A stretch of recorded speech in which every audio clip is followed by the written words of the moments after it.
Mummy પપ્પાને ક્યુએ નહીં કરવાના છે, ક્વેશ્ચનના જવાબ આપવાના છે, મમ્મી પપ્પાને આપવાના છે, મારે નથી આપવાના. વિડીયોમાં બને રહેજો. મમ્મીને શું ખાવાનું બહુ ગમે છે? કે મેં ને ભાઈમાંથી સૌથી વધારે લાડકો કોણ છે? પહેલા તો મારા પપ્પા કશે મને જવા નહીં દેતા. કશે બહાર કશે ગમે ત્યાં કશે નહીં જવા દેતા. ત્યારે હું એવું કહેતી, તમારા બે વચ્ચે લડાઈ થાય છે, બરાબર? તો તમે બોલતા નહીં આવી તો એકબીજાને કેવી રીતે બોલાવો છો?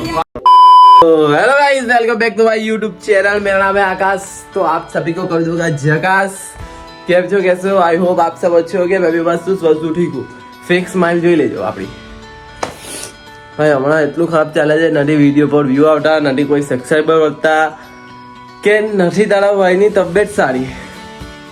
બધા જ દુઃખ એક સાથે આવી ગયેલા છે ભાઈ. બીજું એક એકદમ ઇમ્પોર્ટન્ટ દુઃખ છે, પણ એ હવે શું કરું? બોલો શું કરું? કઈ નહીં પબ્લિક, તો એ બધું સાઈડ પર ઓકે, વિડીયો ચાલુ કરી દીધો. એકદમ જોરદાર રીતે વિડીયો પર ઉમંગ લાવતા છે, હસી મજાકનું માહોલ લાવીશું ને લાવતા રહીશું. અમે જતા છે ઉપર જમવા માટે, તો આવી ગઈ છે ચાર્મી. હાઈ તો ચાર્મી ને ચાર્મીનો નાનો ભાઈનું નામ હિયા. ચાર્મી, તારું નામ તો બહુ પૂરું. ચાર્મી અમીશભાઈ પટેલ. ને તું શું ભણે છે? First standard. હે, તારા સ્કૂલનો ટાઈમ 12 o'clock જવાનું, 5 o'clock છૂટવાનું. હમણાં વધી ગયો કે ચાર્મી? હા. મજા આવે તને? નહીં, તારી સ્કૂલનું નામ? ગુજરાત વિદ્યા ભવન. તો અહીંયા હવે આપણે શું કરવા આવ્યા? જમવા. જમવા માટે આવેલા છે. તો ચાલો જમી લઈએ, મળીએ, ટાટા. આજે છે મમ્મી પપ્પાનો દિવસ, એટલે કે વર્ષ આવી છે. તો મમ્મી પપ્પાને ક્યુએ નહીં કરવાના છે, ક્વેશ્ચનના જવાબ આપવાના છે, મમ્મી પપ્પાને આપવાના છે, મારે નથી આપવાના. વિડીયોમાં બને રહેજો. પણ કેવું છે, ઓલ્ટરનેટ જવાબ આપવાના છે ને કોઈ વસ્તુ કોમન હશે, બરાબર? પહેલા તમને મેં સવાલ પૂછા, પપ્પાનું કોઈ પૂછા તો તમારે જવાબ આપવાનો, તમારું મમ્મીનો જવાબ આપવાનો, ને જેમાં જે નહીં પોતાનું આપવાનું હોય તો પોતાનું આપવાનું હોય, બરાબર? મેં બોલાય તો ઓકે. પપ્પા તમે મમ્મીનો જવાબ આપજો પહેલા. કે પહેલી જન્મ તારીખ કઈ છે? 21/2/80. 1980. ને તમારે બોલવાની છે લગ્નની તારીખ તમારા. 13/5/1997. બરાબર છે. પપ્પા બંને વાંચો પહેલા. હવે તમારે છે ને પપ્પાની જન્મ તારીખ બોલવાની, ને તમારી એન્ગેજમેન્ટ થયેલી ને તમારી, તે તારીખ બોલવાની છે. પપ્પાની 5 તમે ચૂપ રહ્યો. 5/11/1974. બરાબર છે. બીજો પેલું એન્ગેજમેન્ટ ની એ તારીખ નથી ખબર. ખોટા. તમે ખબર છે? નથી નહીં. 20/2/1997.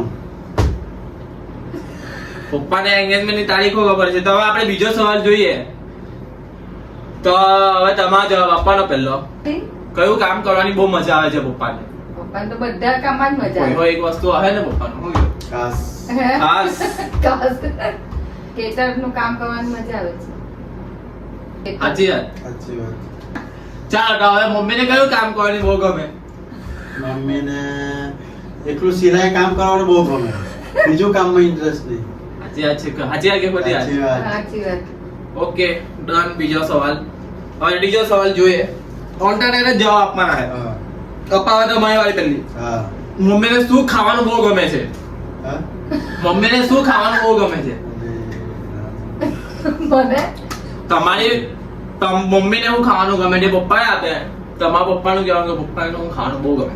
એટલે પણ કઈ વાનગી એવું તો પૂછ કે વાનગી કોઈ હોય એમ, હવે તમને કોઈ હોય એક વસ્તુ ગમતું હોય, બહુ ભાવે મને તે વસ્તુ, બહુ ભાવે તે. હા તે તમારે મમ્મીને કહેવા. મમ્મીને શું ગમે ખાવાનું સૌથી વધારે એકદમ મસ્ત? પાણીપુરી ગમે. ની ગમે પાણી ખોટી વાત. ચાલો 3 વાર ચાન્સ મળે. 3 વાર એક ચાન્સ પડ્યો. સુવા. હુઆ. હુઆ. હાજી યાર. ઉપવાસ. મુખવાસ. મુખવાસ મમ્મીને બહુ ભાવે. સાચી વાત ને મમ્મી? ખરું. ચાલો હવે મમ્મી પપ્પાને હું સૌથી વધારે બહુ જ ભાવે. પપ્પાને સૌથી વધારે મીઠાઈ, મીઠું વસ્તુ બહુ ભાવે. બરાબર છે. ઓકે, મીઠું વસ્તુ બહુ ભાવે. તમારો પહેલે હવે પપ્પા તમે બા કે મેં ને ભાઈમાંથી સૌથી વધારે લાડકો કોણ? જે હોય તે કહેવાનું ને તમારે હવે કહેવાનું. તમારો લાડકો કોણ? બેમાંથી કોણ લાડકો? પહેલું પહેલું છે મોટો તો મોટો વળી. ભાઈ લાડકો છે. તમારે? આખું મેં લાડકો છું. બરાબર. ચાલો તો પોતપોતાનું કહેવાનું છે. બરાબર. તો હવે પહેલું કોણ કહે? ના મમ્મી. પપ્પા કે ચલાવવા દે મારી પર. ચાલો તો પપ્પા તમારે એક એવી વાત કહેવાની છે કે તેમાં તમે આખી જિંદગીમાં બહુ ખુશ થયેલા છે. એ કઈ એક વાત કહેવાની છે. તમે ચૂપ રહો ભાઈ. હવે કોઈની મમ્મીની વાત કરી. કોઈ ના, તમારી પોતાની જ લાઈફમાં કઈ એકદમ ખુશ થયેલા હોય તે વાત કહેવાની છે. વિરલનો જન્મ થયેલો ત્યારે છોકરાનો જન્મ થયેલો ત્યારે જોરથી બોલો નહીં. છોકરાનો જન્મ થયેલો ત્યારે પહેલા છોકરા આવ્યો ત્યારે જ્યારે પપ્પા લોકોનો મારો મોટો ભાઈ છે એના કરતા એક મોટો ભાઈ હતો વિરલભાઈ, ત્યારે નથી અત્યારે દુનિયામાં, પણ ત્યારે જન્મ થયેલો ને ત્યારે પપ્પાને બહુ ખુશી થઈ. તો આ મમ્મી તમને ક્યારે આખી લાઈફમાં સૌથી વધારે ખુશ ક્યારે થયેલા છો? પપ્પાના લગ્ન કર્યા પછી ખુશ થઈ ગયા. કે પપ્પાને એટલે કે મેરેજ થયા ત્યારે ખુશ. પહેલા તો મારા પપ્પા કશે મને જવા જ નહીં દેતા હતા. બરાબર. કશે બહાર કશે ગમે ત્યાં કશે નહીં જવા. ત્યારે હું એવું કહેતી કે મારા લગ્ન થઈ જાય તો સારું, કે મને એવું મળે કે બધે જ મને ફરવા મોકલે. તો પપ્પા હાથે લગ્ન કરી આવી પછી મને બધે જ જવાની છૂટ, એટલે હું ખુશ છે એમ. લગ્ન થયા પછી બહુ ખુશ થઈ ગયા.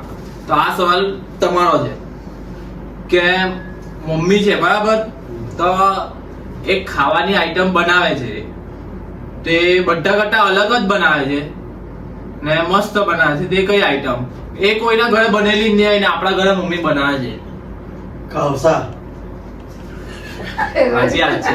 ખાવસા મમ્મી બહુ ખતરનાક બનાવે છે. કોઈના ઘરે બહુ ટ્રાય નહીં કર, એટલે બહુ બીજાના ઘરે બહુ નહીં બનાવતા, પણ મમ્મી બનાવે છે. મહિનામાં 1-2 વાર થઈ જ જતા હોય ખાવસા. સારા કે મસ્ત બનાવે છે. તો પપ્પા બરાબર છે.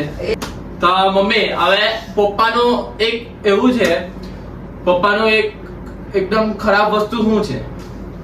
ગુસ્સો. તો પપ્પાનો ગુસ્સો ભાઈ બહુ ખરાબ છે. તો મમ્મી, બહુ ગુસ્સા. તો મમ્મીનો એક વસ્તુ શું છે? હા? મમ્મીનો એક ખરાબ વસ્તુ શું છે? એ આપણે ફોન કરે વેલા આવે નહીં તો બેસી રહે. આપણે બોલાવે આવા ના, વેલા આવે ને નહીં. બધી જગ્યાએ ઘરે બેસી જાય. ગઈ રહે.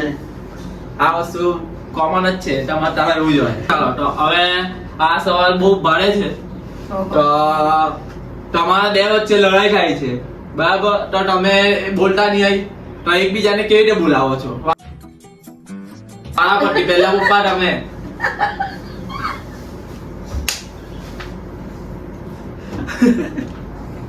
બોલાવે એટલે કઈ બોલે નહીં, ખાલી ઈશારામાં કેવું બોલે. ચાલો હા. ભલે તમે એવું હરખું એકદમ જોરથી બોલો. ઈશારામાં કઈ કેવું બોલે, જોરથી કેવું બોલે તો કામ થાય. એટલે ઉદાહરણ તરીકે હાથી ઈશારા કરીને કેવું બોલે. ચાલો બરાબર, એટલે ઈશારા કરીને કામ ચલાવવું પડે લડાઈ થાય ત્યારે. ને હવે તમારો મારો એવું કે પપ્પા હાથે જ્યાં ઝઘડો થયેલો હોય ને તો હું આ કરવાનું છે, આખું પેલું કોણ છે, એટલે તને મારા નામથી પપ્પાને જઈને સમજાવી લેવા. समझ रहे हो બરાબર છે. તમારા ઘરમાં આવું ચાલે? પહેલો કોણ છો પપ્પાનો? મમ્મી તમે આવો કરે એટલે તમારા ભગવાનને થેન્ક યુ કેવા માંગો છો કે નથી માંગતા? તમને આમ આટલું પરિવાર કેવું મળ્યું તે પ્રમાણે તમે ભગવાનને થેન્ક યુ કેવા માંગો છો? તો કેવા માંગો છો તો કેમ, ને નથી કેવા માંગતા તો હો કેમ? પહેલા બે માંથી કેવા માંગો છો થેન્ક યુ? હા, આવું છું. તો કેવા માંગો છો? હા, તો કેમ કેવા માંગો છો? એનું રીઝન? એનું કારણ કે મારા છોકરા ભગવાનની કૃપાથી સારા મહિલા, ને મારું ઘર સારું મળ્યું, મારા પતિ સારા મહિલા, ને મારા સાસુ સસરા સારા મહિલા, ને મારું ઘર મંદિર જેવું બન્યું, એટલે એના માટે હું ભગવાનને થેન્ક યુ કોટી કોટી કરું છું. ચાલો તો હવે પપ્પા તમને સમજ પડી ગઈ સવાલ, તો તમારો શું છે જવાબ? મારે કેવું કે પહેલા ભગવાને મને મનુષ્ય અવતાર આપ્યો ને એ જ મારા માટે મહત્વ છે. સાચી વાત છે. કેમ કે મનુષ્ય અવતાર નહીં મળતે ને તમે નહીં મળતે, આપણા કાં હતા પણ એ જ ભગવાનને થેન્ક યુ કરવા માંગુ છું કે કોટી કોટી પ્રણામ ભગવાન કે મને મનુષ્ય અવતાર એવો આપ્યો છે કે હું કંઈક કરી શકું ને લોકોનું કંઈક સારું કરવા માંગુ છું. એટલે થેન્ક યુ કહેવા થેન્ક માંગો યુ કહેવા માંગુ છું. ચાલો પબ્લિક, જોઈ લીધું ને આપણું Q&A. તો તમને અહીંયા લગી વિડીયો ગમ્યો હોય તો લાઈક કરો, શેર કરો અને સબસ્ક્રાઇબ બટન દબાઈ દો. ને હવેથી આપણા ઘરના વિડીયો થોડા હેવી આવશે. ને બીજું કઈ નહીં, તો સબસ્ક્રાઇબ બટન ને દબાઈ દો. પપ્પા લોકોને કઈ નવું લાગતું હોય પણ આપણે નવા નથી, આપણે જૂના જ છે. અમે નવા છે ને પણ તો પપ્પા લોકો જૂના થઈ જશે હવે ધીરે ધીરે. તો ચાલો નેક્સ્ટ વ્લોગમાં મળીએ.